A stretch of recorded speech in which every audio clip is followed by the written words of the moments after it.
नमस्कार, द टाइमलाइनको यो नयाँ भिडियोमा यहाँलाई स्वागत छ। आजको भिडियोमा हामीले नेपालीको शान, मान र पहिचान ढाका टोपीको बारेमा जानकारीमूलक भिडियो लिएर आएका छौं। ढाका टोपी नेपालमा हातैले बुनेको ढाका कपडाबाट बनाइने नेपालीहरूको मौलिक पोसाक हो। ढाका टोपी नेपालीको पहिचान झल्काउने मौलिक र विशेष शिरपोस हो। यो टोपी नेपाली संस्कृति, परम्परा र राष्ट्रिय गौरवको प्रतीक हो, जसले विश्वभर नेपालीहरूको पहिचान दिलाउँदै आएको छ। ढाका कपडा हातैले बनाइएको कपडा हो, जसमा विभिन्न रंगका धागोहरू मिलाएर सुन्दर डिजाइनको कपडा बनाइन्छ अनि टोपी बनाउँदा आकर्षक बन्छ। ढाका टोपी नेपालीको पहिचान हो। ढाका टोपी लगाएपछि जो कसैले पनि चिन्न सक्छ कि यो मान्छे नेपाली हो। विवाह, दशैं, तिहार जस्ता चाडपर्वहरूमा र सरकारी कामकाजमा यो टोपी लगाउने चलन छ। दौरा सुरुवालसँगै यो टोपी लगाउँदा नेपाली राष्ट्रिय पोसाक पूरा हुन्छ। इतिहास हेर्ने हो भने ढाका टोपीको प्रयोग धेरै पुरानो समयदेखि नै हुँदै आएको पाइन्छ। जंगबहादुर राणाका पालामा उनको बहिनी डम्बर कुमारी राणाले आफ्नो दाजुभाइ खुसी पार्नका लागि यो टोपी बनाएर उपहार दिएसँगै यसको सुरुवात भएको इतिहास छ। त्यसपछि राजा महेन्द्रको पालामा यो टोपी धेरै प्रसिद्ध भयो। राजाले आदेश दिए कि पासपोर्ट र सरकारी कागजातको फोटोमा सबैले ढाका टोपी लगाउनुपर्छ। यसरी यो टोपी नेपालको राष्ट्रिय पहिचान बन्यो। सुरुमा ढाका टोपी धेरै महँगो थियो, त्यसैले राजा, मन्त्री र धनी मानिसहरूले मात्र लगाउँथे। तर बिस्तारै नेपालमा नै यो कपडा बुन्न थालियो। पाल्पा र पूर्वी नेपालमा मानिसहरूले ढाका कपडा बुन्न सिके। त्यसपछि यो सस्तो भयो र सबै मानिसहरूले लगाउन थाले। नेपाली टोपी अन्तर्गत सामान्यतया ढाका टोपी, भातगाउँले टोपी, कालो टोपी आदि पर्दछन् र यो नेपाली औपचारिक पोसाकको एक अभिन्न अंग हो। नेपालमा धेरै प्रकारका टोपी प्रयोग भए पनि भातगाउँले ढाका टोपी मुख्य रहेका छन्। नेपालमा कालो रंगको भातगाउँले टोपी तथा पालपाली र पूर्वेली ढाका टोपीहरू निकै प्रसिद्ध छन्। पालपाली ढाका टोपी पालपाली ढाका टोपी पश्चिम नेपालको पाल्पा जिल्लामा उत्पादन हुने विशेष गुणस्तरको टोपी हो। यसको बुनाई र रंगको मिश्रण विशेष रूपमा प्रसिद्ध छ। पालपाली ढाका टोपीको मुख्य शहर दानसेन हो। यो ठाउँ ढाका कपडा बुन्नका लागि निकै प्रसिद्ध छ। पालपाली टोपी चिन्न सजिलो छ। यसको बुनाई एकदम मिहिन हुन्छ र रंगहरू चम्किला र सुन्दर हुन्छन्। अर्को छ पूर्वेली ढाका टोपी। पूर्वी नेपाल धनकुटा, भोजपुर, ताप्लेजुङ, इलाम, झापा, मोरङ जस्ता जिल्लाहरूमा बुनिने यो टोपी पनि आफ्नै विशेषताका साथ चिनिन्छ। यसको डिजाइन र बुनाईको शैली फरक हुन्छ, आकार फरक हुन्छ। केही पूर्वेली टोपीमा साना साना फूल जस्तो डिजाइन हुन्छ भने रेखाहरू र आकारहरू पालपाली भन्दा फरक तरिकाले बुनिन्छ। भातगाउँले र कालो टोपी। काठमाडौँ उपत्यकाको भातगाउँमा बुनिने यो टोपी कालो रंगको र सादा डिजाइनको हुन्छ। यो पनि नेपाली पोसाकको महत्वपूर्ण अंग हो। विशेष गरी नेवारी समुदायमा यस टोपीको परम्परागत महत्व रहँदै आएको छ। यो टोपी पुरै कालो रंगको हुन्छ। ढाका टोपी जस्तो विभिन्न रंगको हुँदैन। ढाका टोपीको भौतिक संरचना भने यस प्रकार छ। ढाका टोपीमा चुच्चो परेको भाग हुन्छ, जसमा माथिल्लो भागले हिमाली भेगको प्रतिनिधित्व गरेको हुन्छ भने बीचको भिरालो भागले पहाड र तलको भागले समथर तराईलाई चिनाएको हो भन्ने मानिन्छ। यसरी ढाका टोपीले नेपालको भौगोलिक विविधता, हिमाल, पहाड र तराई तीनवटै क्षेत्रको प्रतिनिधित्व गर्छ।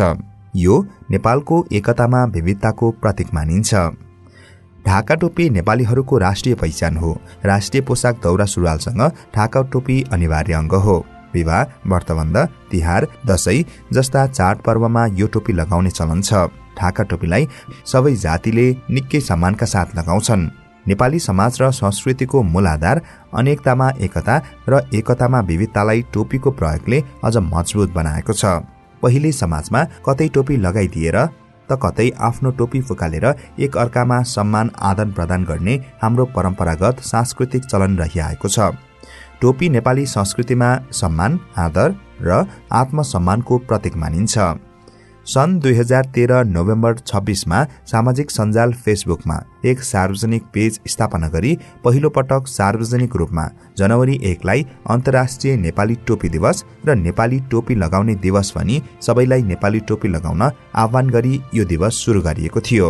उक्त सामाजिक सञ्जालका संस्थापकहरू द्वय डाक्टर लेखनाथ काफ्ले र शंकर भन्जाडी रहेका छन्।